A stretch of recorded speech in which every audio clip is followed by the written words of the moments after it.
हे बघा, चणा डाळ मी भिजत घातली आहे. आत्ताच घातली, चांगली स्वच्छ धुवून भिजत घातली. थोडा अर्धा तास त्याला हे करून घेणार, भिजवून नंतर मग कुकरला लावणार. आज चौथा गुरुवार आहे ना महालक्ष्मीचा.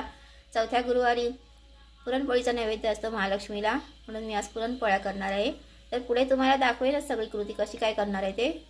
व्हिडिओ बघत राहा. हे बघा, चण्याची डाळ उकडून घेतली आहे. आता याच्यात गूळ घालणार आहे. तर गूळ बारीक करून घेतला आहे मी चिरून, तो घालते. डाळीत घालायचा आहे, असं या डाळीत घालायचा.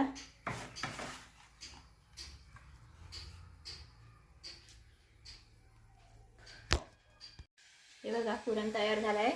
इकडून आता ते असं घट्ट व्हायला पाहिजे, असं म्हणजे पुरण पोळी फाटत नाही.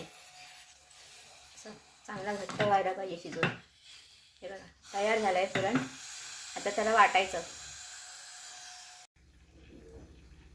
हे बघा, सुंठ आणि जायफळ आहे, हे मी किसून घेतलं. हे घालणार आहे आता डाळीमध्ये.